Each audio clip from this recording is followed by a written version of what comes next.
In this video, I'm going to walk you through some of the key components of the syllabus, and I encourage you to also download the syllabus at this time and spend some time reading through it yourself in detail. As you can see at the start of the top of the syllabus, it has my contact information, my email, and the Zoom link that we'll use for both the online class sessions and for office hours. I found it helpful to just schedule office hours by appointment, especially given the condensed nature of this course. So if there is a time when you want to meet, know that you can always reach out via email and we can set up a time to chat, and we'll use this link when we do that. You can also see here the dates of the summer session one. So the summer session stretches from May 20th to June 21st. So keep that in mind as you think about the time frame of the assignments. I begin the syllabus with a couple of quotes that I think powerfully frame some of the learning we'll be doing, and you'll see these quotes embedded in some of the weeks as we go through the course together. Here you see information about the class days and time. The course is fully online, and we will mostly be learning asynchronously. So you'll see all of the content in Brightspace, which will include readings and videos and mini lecture videos that I'll create, that I've created that are in there as well. But then we will have once a week hour-and-a-half sessions where we will be online together on Tuesdays from 4:15 to 5:45, and that will be a chance for us to share some of what we're learning or the activities that we're engaging with.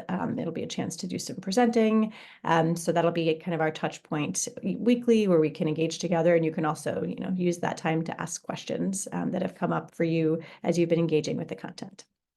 This is, again, a condensed class, so do know that it will be kind of a heavier load in terms of the readings and the different activities you're engaging with.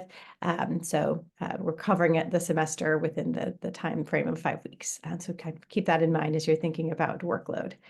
And here I just describe a little bit about the course and translanguaging. We'll get into that in more detail in week 1, and some of the guiding principles for the course. I do believe that language is not something we have, but it's something we do, and that understanding is deeply embedded in the notion of translanguaging and also is connected to much of what we'll be doing together.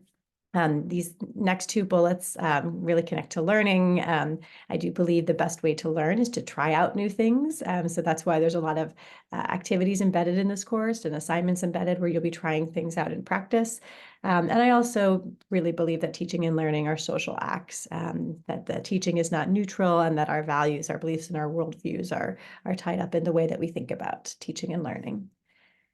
So here you have the learning outcomes. I want you to be able to explain what translanguaging is to somebody who asks you after this course, both as a concept for understanding language and language acquisition, but also as a pedagogical approach.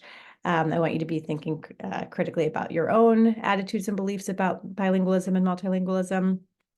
To have some understanding of language ideologies and how those aren't neutral, and then certainly to be able to design responsive instruction materials and assessment based on what you've learned about translanguaging pedagogy. Here you see the required text, the Translanguaging Classroom, Leveraging Student Bilingualism for Learning. Please be sure to order that as soon as you can if you haven't already. We'll be reading that book throughout the course, and then there'll be some additional readings and viewings that we'll be using to supplement the text. This again talks a little bit about the time frame. Each week of the course will begin on Monday and end on Sunday, and so I've designed the assignments to kind of follow that time frame. So every week on Monday, the next Brightspace week will open up, and you'll be able to access all the content for that week. And then we have things that are due on either Fridays or Sundays. This shows the grading scale and also the assignments that will be considered as part of your grading, your grade. And I go through each of these here in more detail. I've talked a little bit about how this is a condensed course and it is online, but I expect you to engage fully and participate, which means attending our synchronous sessions and also being sure to engage fully in the content that's on Brightspace. Another significant component of your grade is the discussion board reflections. So each week you will have an initial post that's due on Friday at midnight, and then you have up until Sunday at midnight to respond to at least 2 classmates. And I'll give you some more guidelines on what I'm looking for in the discussion board, but I do want to see you engaging deeply with the readings and viewings for that week, which means citing them, maybe providing quotes from something that you found powerful, and really reflecting deeply on your learning, and in your responses, going more deeply as well than just saying, oh, I agree, or great point, but really kind of asking questions of your classmates, or working to go a little bit deeper into the conversation with your classmates.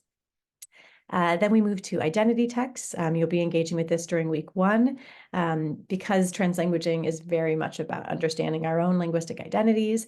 The first 2 assignments that we'll have are assignments where you'll be thinking about your own linguistic identity. So you'll be creating a language portrait and then writing an I come from poem, and details on both of those will be available in the week 1 Brightspace page. Then you'll be creating a linguistic landscape. I'm really excited about this assignment in particular, because I think it can be a really powerful way to think about language in physical spaces. So you can either be looking at how language is used at your school and create a schoolscape, or you can be looking at language in a multilingual community, and near where you live, or near where your students live, and documenting the languages that you see. So that again will be, I hope, a really powerful way to think about language in our world. You'll also be doing 2 article analyses. So you'll get to choose 2 different articles about translanguaging that you want to read and synthesize. And this goes through kind of the different components of an article analysis. So you'll summarize the article, you'll connect it to other things that we've been reading about and talking about, and then critically engage with the article. So kind of thinking about the questions it raises for you, the critiques you might have of the article, and then apply it to your own teaching context. So what from the article connects to your own teaching experiences. The list of these articles I'll show you, it's at the end of the syllabus. And again, you have freedom in choosing whichever article seems most interesting to you. And you'll be doing this twice, once during week 3 and once during week 4.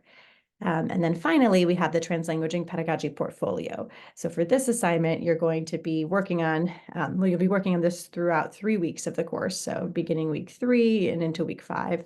And you're going to be designing translanguaging pedagogies that you could use in your own teaching context.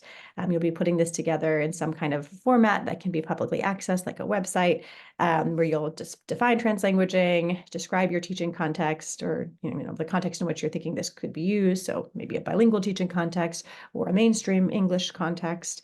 And then you're going to be giving some examples of translanguaging pedagogies for each purpose and some of the materials that you've created. And then here we have the rest of the syllabus statements: anti-bias, ways to get help in the course, academic honesty. Do spend some time kind of looking through how to avoid plagiarism. So making sure that you use quotation marks when you're quoting someone else's words, always citing where you learned the information and including that also in the reference list. And you can thinking about how, you might be paraphrasing somewhere and then you want to include that citation.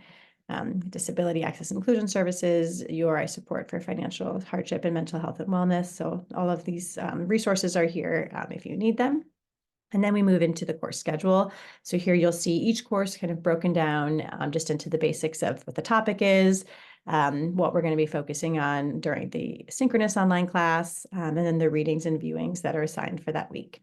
And this doesn't include any mini lectures that are built in, but it gives you a sense for the main movies that you'll be watching. There's some movies and clips built in, and then the readings, whether from our textbook or additional readings that have been added.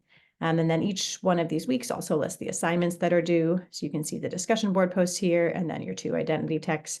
And everything will be due on Sunday, except for that initial post, which will be due on Fridays. So here we get into week 2, week 3, week 4, and week 5. And then I have put all of the assignments here in just kind of an easy table to read, so you can see when things are due, and use this to make sure you have a clear sense for when to turn things in. Everything that we're reading is then listed here with the full APA reference. So if you are writing about one of these in your discussion posts or in any assignments for this course, you can just copy and paste it directly into a reference page. So know that you have the full references in APA format right here. I've also got some additional references or resources you might want to check out. And then here's where I have the list of all the different articles that you can choose from. And all of these will be available on Brightspace as well for your article analysis papers. And then finally, during week 3 and beyond, we'll be engaging with this translanguaging purpose table that I created with my colleague, Dr. Sarah Hessen, who's at Rhode Island College. And so we'll be using this to develop our translanguaging pedagogy portfolios.